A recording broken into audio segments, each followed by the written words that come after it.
Welcome to the complete animation of Miss Bianca from Walt Disney Animation Studios' classic film, The Rescuers.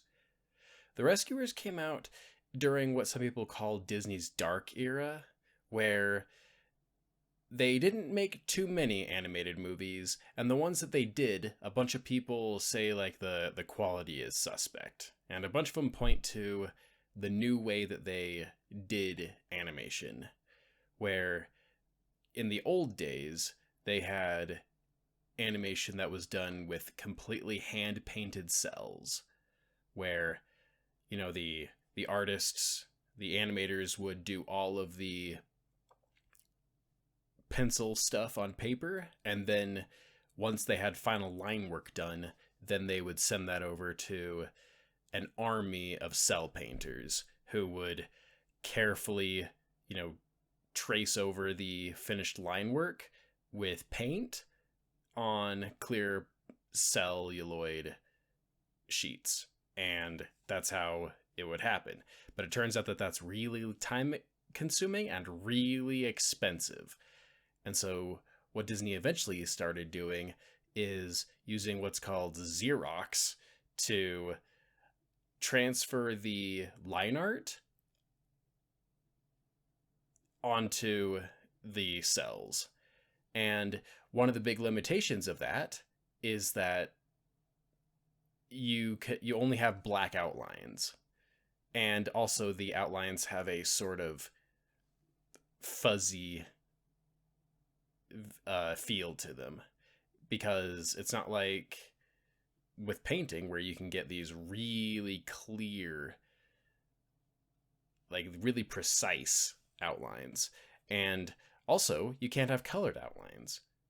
And so some people don't like it, but I think it works just fine. I don't think that this animation style, it really suffers that much, because the work of the animators still shines through.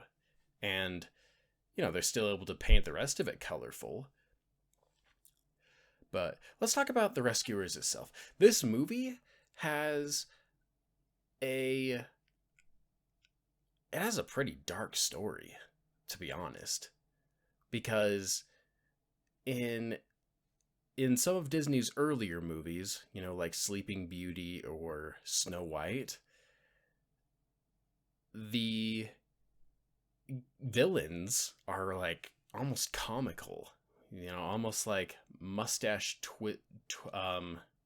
twiddling villains, with like, the evil queen in Snow White.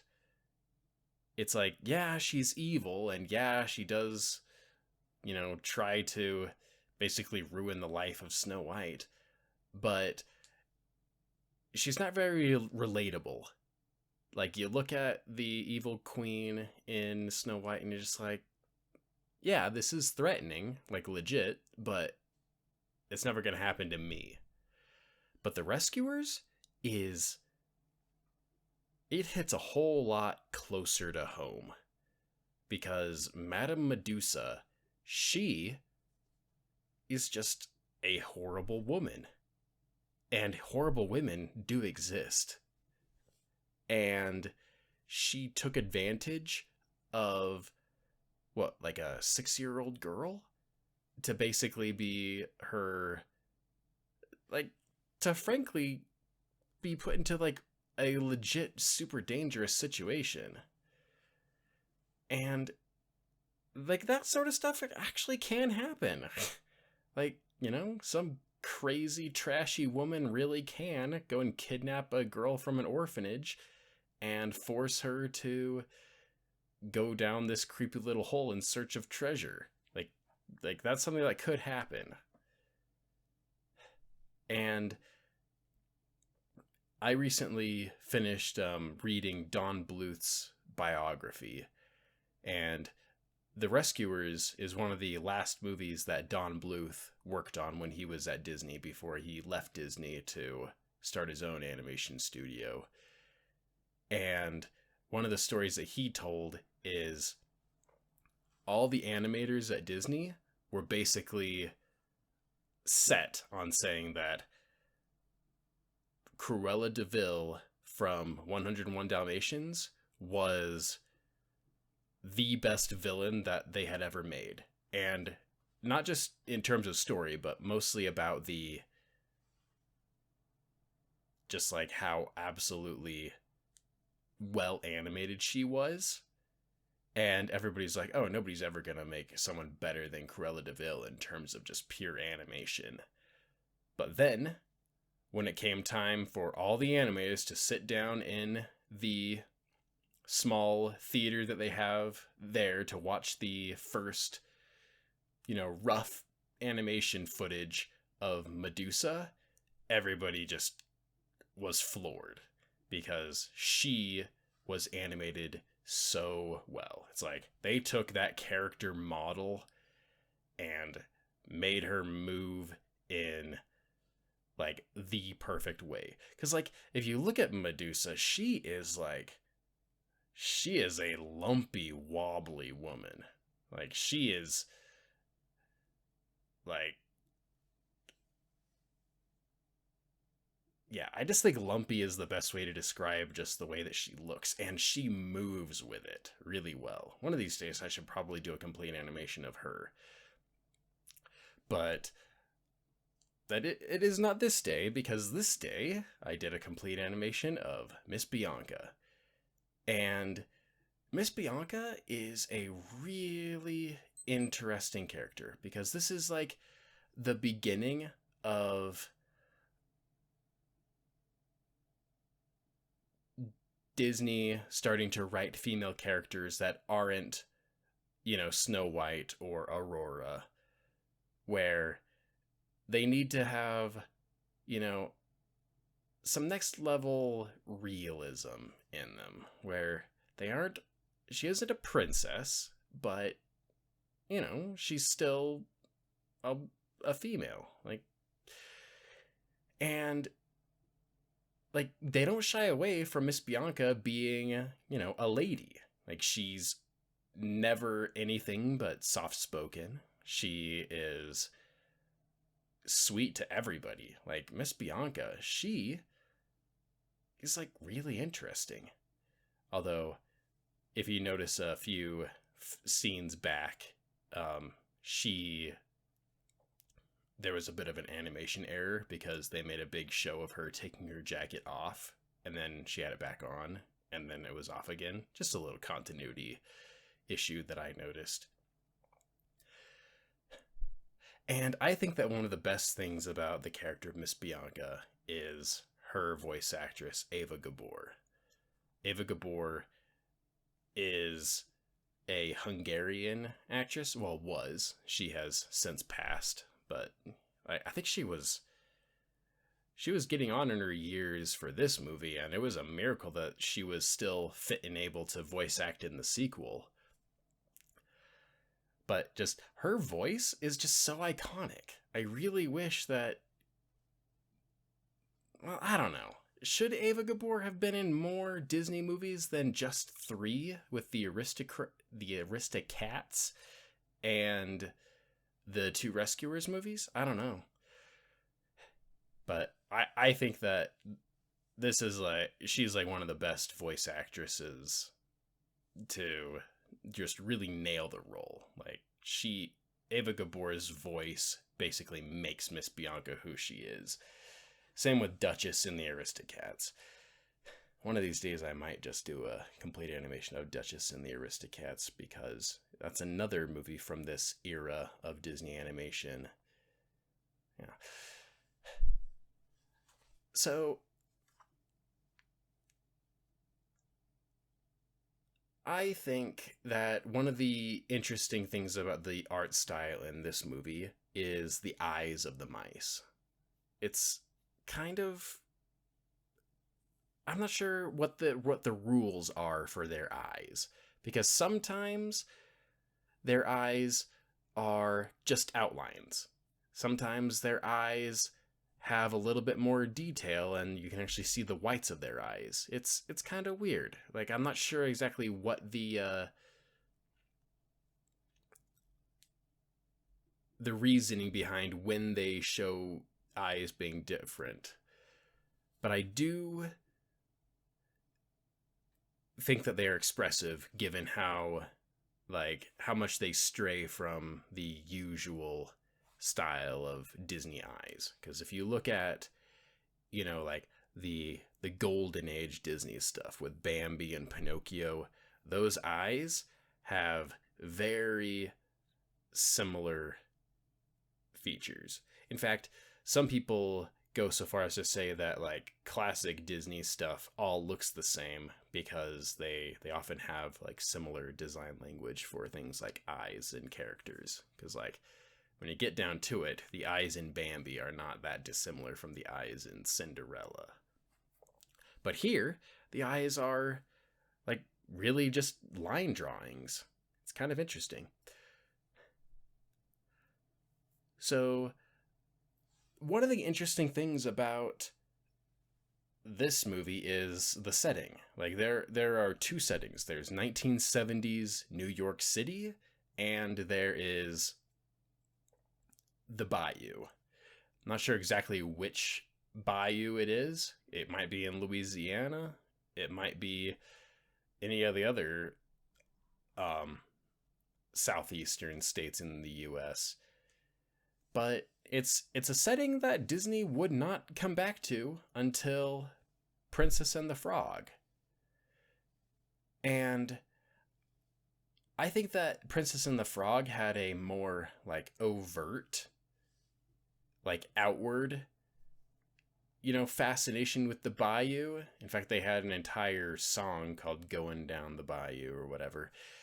But I think that the Rescuers kind of felt more in it, It felt less like it just feels different than what the Princess and the Frog did. One of the interesting things about this complete animation of Miss Bianca is just how much of animation of Bernard there is as well. Like, these two really are partners in this, and they complement each other. It's like Bernard is way more reserved. He is always the one who errs on the side of caution, and he's not like a coward or anything. Like he's just more reserved. And I think Bob Newhart did a pretty good job voicing him. But it wouldn't be until the sequel when Bernard really came into his own. Speaking of character development, I just feel like there isn't that much of it in The Rescuers or its sequel. Like, the sequel isn't a part of this movie, a part of this video. I will do another video talking about the sequel, The Rescuers Down Under. That one's interesting on its own. But this movie really doesn't have like very good character arcs. It's like Miss Bianca and Bernard, like, how different are they at the end of the movie compared to at the beginning? Not that different. It's like, yeah, they saved the day, but they didn't really change that much. And I think that was a missed opportunity with the writing. In fact, their relationship doesn't really seem to go much of anywhere. And that's another thing I'll talk about in the sequel.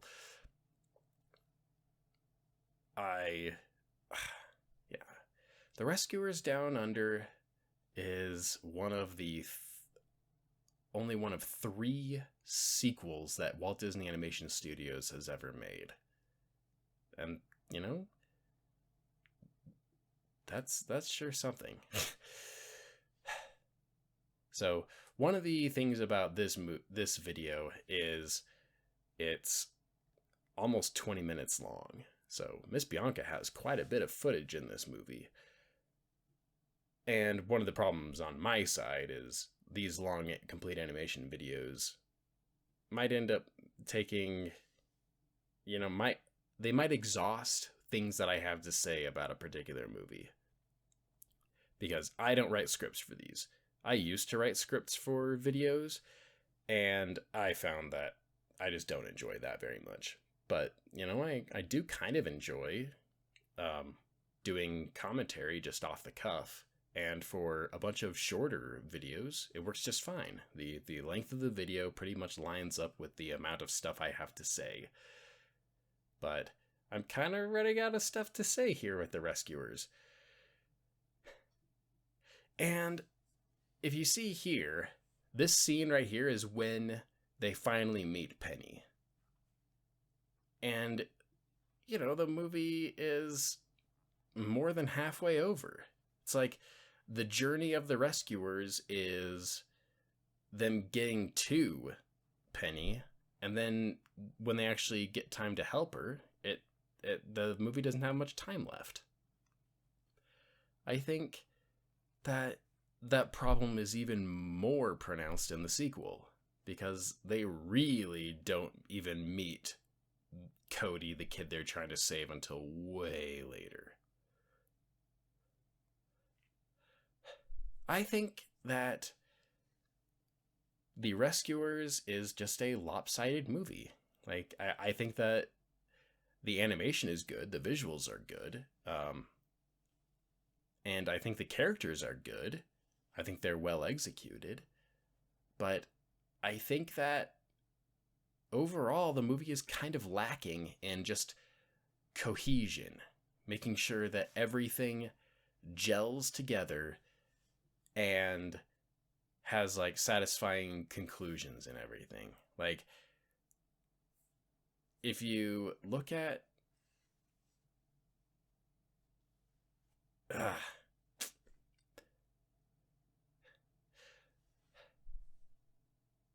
I'm not sure what else to say. I think that Miss Bianca, I do like her design, just the design of her character. I think that they did a pretty good job of showing that these are, cartoon mice in this world that still has humans in it. And I think that her outfit really works. Like, it's pretty simple. It's just a purple bow and a purple hat. I don't even know what that style of hat is called, but it's like this sort of circular fur hat. I wonder what kind of fur they made it out of, because this is a world of talking animals. Which talking animal did they get that fur from? Ha ha. This climax scene,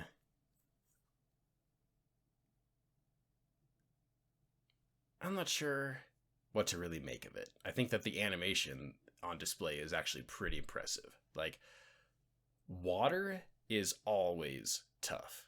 In CG animation, water is really tough. But even in hand-drawn stuff, it's like you gotta have this massive frothing body of water that you have to manipulate in every scene. Like, I think that they did a pretty good job with the water here. But the ending of The Rescuers, it doesn't really hit home. It's like, yeah, Penny gets saved and she gets adopted, but it just sort of seems like it happens. It's like, you see them driving away on the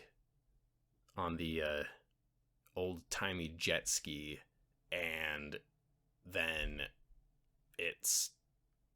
they're back in New York and things are, everything's okay, and then the dragonfly from the bayou shows up and is like, hey, I've got another message for you, and then we go out on another thing. It's like, it doesn't feel that satisfying, and it also doesn't feel like they really built off of that much for the sequel.